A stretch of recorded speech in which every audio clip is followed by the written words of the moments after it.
Hello, welcome to our new video. അപ്പോൾ ദേ ഞാൻ എൻ്റെ ഏകദേശം 10 മണിയൊക്കെ ആയിട്ടോ. കുട്ടികളൊക്കെ പോയി കഴിഞ്ഞ് കഴിഞ്ഞാൽ കുഞ്ഞുവാവേനെ ഉറക്കി കഴിഞ്ഞിട്ടുള്ള എൻ്റെ ബാക്കിയുള്ള ജോലികളൊക്കെയാണ് കാണുന്നത്. കുറച്ച് വൈറ്റമിൻ ഗുളികകളൊക്കെ കഴിച്ച് ഞാൻ റെഡിയായി തിരികെ എൻ്റെ ചെടികളുടെ ഇടയിലേക്ക് ചെല്ലും കേട്ടോ. അപ്പോൾ നമ്മുടെ മെയിൻ ഹോബിയാണല്ലോ ഇത്. നമ്മുടെ മനസ്സിനൊരു സന്തോഷം നൽകുന്നതും. വീട്ടിലെ അടുക്കളയിലെ ജോലികളൊക്കെ തീർന്നിട്ട് നമുക്ക് പുറത്തിറങ്ങി അല്ലെങ്കിൽ നമ്മുടെ വേറെ എന്തെങ്കിലും ഒരു എൻ്റർടൈൻമെൻറ്റോ എന്തെങ്കിലും ചെയ്യാമെന്ന് വിചാരിച്ച് കഴിഞ്ഞാൽ ഒട്ടും നടക്കില്ല കേട്ടോ. പിന്നെ കുട്ടികളുള്ള അമ്മമാരുടെ പ്രത്യേക ബുദ്ധിമുട്ട് എന്താണെന്നുള്ളത് ആരോടും പറയണ്ടല്ലോ. പിന്നെ എനിക്ക് 4 കുട്ടികളുണ്ട്. അപ്പോൾ അതുകൊണ്ട് തന്നെ ചെറിയ ആൾക്ക് 1 വയസ്സല്ലേ കഴിഞ്ഞിട്ടുള്ളൂ. ആള് എഴുന്നേറ്റ് കഴിഞ്ഞാലും നമുക്ക് വലിയ വലിയ പരിപാടികളൊന്നും തന്നെ നടക്കില്ല. ആളുടെ പുറകെ നടക്കലാണ് മെയിൻ പരിപാടികള്. അപ്പോൾ ദേ നേരത്തെ കുറച്ച് ചെടിച്ചട്ടികളൊക്കെ ഹസ്ബൻഡ് എനിക്ക് വാങ്ങി തന്നായിരുന്നു കേട്ടോ. സിമന്റ് ചട്ടികളാണ് അതൊക്കെ. പക്ഷേ അതിലേക്കൊന്നും ഞാൻ പോട്ടിംഗ് മിക്സ് ഒന്നും ചെയ്തിട്ട് പ്ലാന്റ്സ് ഒന്നും നട്ടിട്ടില്ല. കാരണം ഞാൻ പുതിയതായിട്ട് വാങ്ങിയ അടീനിയത്തിനെ മനസ്സിൽ കണ്ടുകൊണ്ട് വാങ്ങിയ ചെടിച്ചട്ടികളാണ് അതൊക്കെ. പക്ഷേ അടീനിയം നമുക്ക് ചെറിയ പോട്ടിലാണ് നമ്മൾ ആദ്യം പ്ലാന്റ് ചെയ്യേണ്ടത്. അതുകൊണ്ട് തന്നെ അടീനിയത്തിനൊക്കെ ഞാൻ ചെറിയ ചെടിച്ചട്ടിയിലാണ് പ്ലാന്റ് ചെയ്തിരിക്കുന്നത്. അപ്പം അതിൻ്റെ വളർച്ചയ്ക്ക് അനുസരിച്ചാണ് നമ്മൾ വലിയ ചെടിച്ചട്ടികളിലേക്ക് മാറ്റാൻ പാടുള്ളൂ.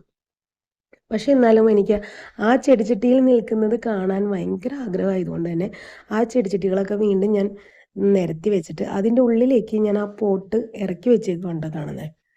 അപ്പം അടീനിയത്തിന് നമുക്കറിയാലോ, മരുഭൂമിയിലെ ചെടിയാണെന്നാണല്ലോ പറയുന്നത്.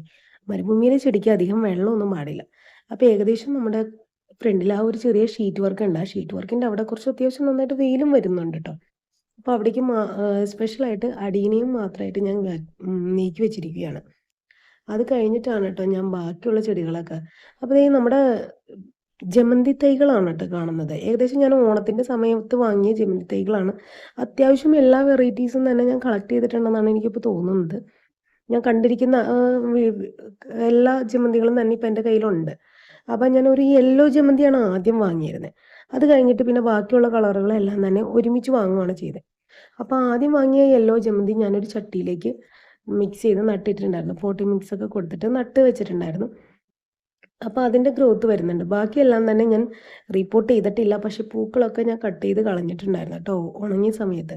അപ്പോൾ എൻ്റെ മുൻപത്തെ വീഡിയോകളിലൊക്കെ ഷോർട്സിലൊക്കെ നോക്കിക്കഴിഞ്ഞാൽ നിങ്ങൾക്ക് അതിൻ്റെ വീഡിയോസൊക്കെ കാണാം. പക്ഷേ ഇതൊക്കെ കണ്ടു കഴിഞ്ഞിട്ടും എല്ലാവരും പറയുന്നത് ഇതൊക്കെ വെറുതെയാണ്, നമ്മൾ കാശ് കൊടുത്ത് വാങ്ങിയിട്ട് ഇതൊക്കെ നഷ്ടപ്പെട്ടു പോകുന്നതാണ്.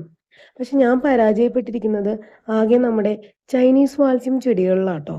കാരണം അത് ഇതുവരെ എനിക്കൊന്നും സെറ്റായിട്ടില്ല. കാരണം ഞാൻ ആ വാങ്ങിയതൊക്കെ തന്നെ എനിക്ക് നശിച്ചു പോകുന്നുണ്ടായിരുന്നു. പിന്നെ ആസ്റ്റർ എന്ന് പറഞ്ഞ ഒരു ചെടി ഞാൻ ആദ്യമായിട്ട് വാങ്ങിയതാണ്. അത് എൻ്റെ കയ്യിൽ നിന്ന് പോയി. നശിച്ചു പോയായിരുന്നു. അപ്പോൾ ഞാൻ ചെടികളൊക്കെ ഓരോ ജോലികൾ ചെയ്യുമ്പോഴേക്കും ആൾ എഴുന്നേറ്റ് വന്നായിരുന്നു കേട്ടോ ഇതിൻ്റെ ഇടയിൽ. ഉറക്കി കിടത്തിയിട്ടൊന്നും ഒരു കാര്യം ഉണ്ടായില്ല. കുറച്ച് നേരം കഴിഞ്ഞപ്പോഴേക്കും ആൾ എഴുന്നേറ്റ് വന്നായിരുന്നു. അങ്ങനെ ആൾ അതിലൂടെ ഇങ്ങനെ നടക്കുകയൊക്കെ ചെയ്യും. ആൾ ചിലപ്പോൾ ഇറങ്ങി വരും. എൻ്റെ കൂടെ ചെടികളുമേയൊക്കെ പിടിച്ച് വലിക്കും. പൂക്കളൊക്കെ പിടിച്ച് വലിക്കാനായിട്ടോ ആൾക്കിഷ്ടം. പിന്നെ ആ ചെടിച്ചട്ടിയിലുള്ള ആ മണ്ണൊക്കെ വാരി ഇങ്ങനെ വിതറും. അതൊക്കെയാണ് മെയിൻ പരിപാടി. എന്തൊക്കെയോ എൻ്റെ അടുത്ത് വർത്താനമൊക്കെ പറഞ്ഞ് ആൾ കയറി പോയിട്ടോ. എന്നാലും ആളെയും ശ്രദ്ധിക്കണം. അപ്പോൾ ദേ കണ്ടോ, എൻ്റെ അടീനിയം തൈകളെയൊക്കെ ഞാൻ അവരെ സുരക്ഷിതമായിട്ടുള്ള അവരുടെ ചട്ടികളിലേക്ക് ഞാൻ മാറ്റി വെച്ചിട്ടുണ്ടേ. അപ്പോൾ ഇതെൻ്റെ പഴയ അടീനിയാണ് കേട്ടോ. അതൊരു ക്ലേ പോട്ടിലാണ് ഇരിക്കുന്നത്. അത് കുറച്ച് എക്സ്പെൻസീവ് ആയിരുന്നു. പിന്നെ മറ്റേതൊക്കെ ഞാൻ പുതിയത് യൂട്യൂബിൽ കണ്ടിട്ട് വാങ്ങിയതാണ്. അപ്പോൾ അതിൻ്റെ ഡീറ്റെയിൽസൊക്കെ ആവശ്യമുള്ളവരുണ്ടെന്നുണ്ടെങ്കിൽ എനിക്ക് താഴെ കമൻറ്റ് ചെയ്യണം കേട്ടോ. ഞാൻ പല ചെടികളും ഞാൻ യൂട്യൂബിൽ നിന്നും വാങ്ങാറുണ്ട്. പിന്നെ ഞാൻ നഴ്സറികളിൽ നിന്ന്, പിന്നെ എവിടെയെങ്കിലും പുറത്തേക്ക് ഇറങ്ങുമ്പം ഞാൻ വഴിയരികിൽ നിന്നും ചെടികളൊക്കെ വാങ്ങിയിട്ടുണ്ട്.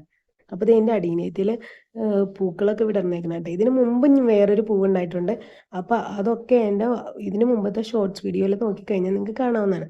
അപ്പോൾ സബ്സ്ക്രൈബ് ചെയ്യാൻ മറക്കരുത്. നിങ്ങൾക്കൊരു സർപ്രൈസുമായിട്ടൊക്കെ ഇനി അടുത്ത വീഡിയോസിലൊക്കെ വരുന്നുണ്ട്. അപ്പം മറക്കാതെ സബ്സ്ക്രൈബ് ചെയ്യണം, വീഡിയോസ് ലൈക്ക് ചെയ്യണം, കമൻറ്റ് ചെയ്യണം. ചെടികളൊക്കെ ഇഷ്ടപ്പെടുന്നവർക്കൊക്കെ പറ്റിയ കുറച്ച് വീഡിയോസ്, ചെറിയ ചെറിയ കുഞ്ഞു കുഞ്ഞു വീഡിയോസൊക്കെ ആയിട്ടൊക്കെ ഞാൻ വീണ്ടും വരുന്നതാണ്.